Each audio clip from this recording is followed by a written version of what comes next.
Sometimes we enter a conversation and feel something tight in our chest. Maybe it is with a family member, a friend, or someone at work. Words are said, and suddenly we feel heat in our face or a knot in our stomach. These are signs, not of danger, but of discomfort. And that discomfort often tells us something important, not just about the other person, but about ourselves. Difficult conversations feel heavy because they touch something deep. Often, it is not only about the topic being discussed, it is about old pain, fear, pride, or even a desire to protect something we care about. We may want to be understood, we may want to be right, or we may want to avoid conflict at all costs. All of these responses are natural, but they can take us away from the present moment. When someone says something we don't like, our mind quickly builds a wall. We judge, defend, or prepare to speak back. But in doing this, we stop truly listening. We move into a kind of battle, even if our voices remain soft. And in that battle, it is easy to lose ourselves. But there is another way.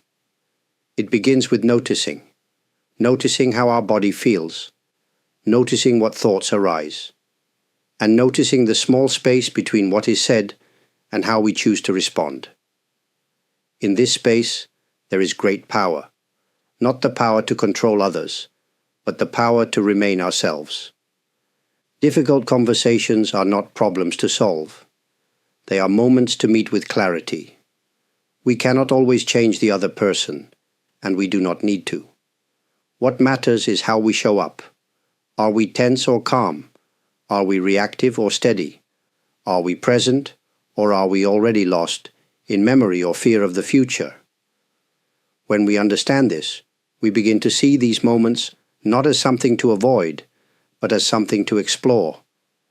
Not every conversation will end well, but each one can teach us something about patience, about awareness, about being real, and sometimes just staying with the moment without running or fighting is enough. When emotions rise during a conversation, it feels like a wave. At first, it is small, but soon it grows stronger. Your heart beats faster. Your voice becomes tight. Your thoughts speed up. In these moments, it is easy to lose your center. But staying grounded does not mean forcing yourself to be calm. It means staying connected to the present, even when it is uncomfortable. It is about being steady, not perfect, but steady. The first step is to slow down. Not with your words, but with your attention.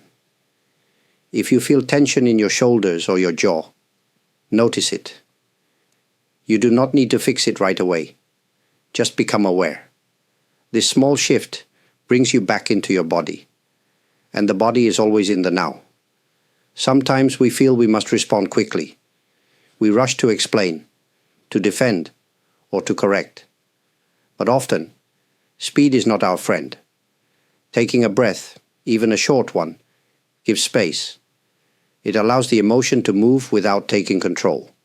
You can still speak clearly, but now you speak from a place of balance. It also helps to remember that emotions are not enemies. Anger, fear, frustration, they are part of being human. The problem is not feeling them. The problem is being pulled away by them. When you feel upset, you can simply say to yourself, "This is what anger feels like. Not I am angry, but this is anger." That small change in words reminds you, you are not your emotion. You are the one who sees it. Grounding also comes from understanding that the other person is struggling too. They may not show it the same way, but they also feel pain or stress. Seeing this does not mean you agree with them, but it helps you stay open. And openness keeps the conversation from turning into a battle. Staying grounded is not always easy. Sometimes you will fail. But each time you return to the present, you grow stronger. Like a tree in the wind, you may bend, but you do not have to break. In this way, difficult conversations become a place of practice, not to win, not to escape, but to remain. When a conversation becomes difficult, we often think we must say the perfect thing. We try to fix the problem with words. But sometimes, the most powerful thing you can offer is silence. Silence is not the same as shutting down or ignoring someone. True silence is active. It is full of attention. When you choose to be silent, you are not escaping. You are listening. And in deep listening, something changes. Many people speak not because they want answers, but because they want to be seen, to feel that their words matter. When you give someone your full attention, without interrupting or correcting, you offer them respect. And this respect can open doors that arguments cannot. To listen deeply, you do not need to agree. You do not even need to like what is being said. What matters is your presence. You are here. You are not planning your reply. You are not thinking about what you will say next.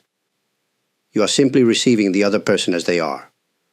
This kind of listening is rare, but it creates space. Space for truth, for healing, even for change. Sometimes, when someone feels truly heard, their anger softens. Their voice lowers. They become less defensive. Not because you said the right words, but because you gave them your full presence. Silence also helps you hear yourself. In the middle of a tense moment, there is often a quiet voice inside you. It is not loud, but it is wise. If you speak too quickly, you may miss it. But if you wait, even just a moment, that voice can guide your next step. Of course, silence can feel strange. We are used to filling space with words. But try to allow the silence. Let it breathe. Let it settle. In that stillness, understanding can grow. Without effort, without force. Listening and silence are not weak. They are strong. They take courage. It is easier to speak quickly than to stay quiet. But when you do, you offer something rare. Peace in the middle of tension. In the end, the goal is not to win the conversation. It is to remain whole, even as you face what is hard. And often, the first step toward that wholeness is simply to listen. Thank you for spending this time with me. These moments we shared may seem simple, but they carry quiet strength. Difficult conversations are part of life. They challenge us, stretch us, and sometimes leave us feeling tired or unsure. But they also give us a chance to grow, not by changing others, but by staying true to ourselves. If you find yourself walking into a hard conversation soon, take a breath. Remember, you do not have to be perfect. You do not need all the right words. Just be present. Be honest with your heart. Be kind with your energy. Even when the words are hard, you might not always be understood. That is okay. Understanding takes time. What matters most is that you stay connected to your inner stillness, to the moment, and to the person in front of you, even when it is difficult. And if a conversation does not go well, please do not be discouraged. We are all learning. Each exchange teaches us something. What matters is not how smooth the conversation is, but how gently we return to ourselves afterward, with patience, with care. Many of you have shared kind thoughts, stories, and support through comments, likes, and messages. To those who have subscribed to this channel or offered a super thanks, please know that your presence and kindness mean a great deal. It is a quiet reminder that these words have reached someone's heart. And for that, I am truly grateful. If these reflections have brought you even a small sense of calm or clarity, I'm thankful. Please feel welcome to return whenever you need a moment to pause. This space is here for you. May your next conversation, no matter how hard, be met with steady breath, gentle awareness, and the strength to stay present. And when words feel too heavy, let silence carry what your heart already knows.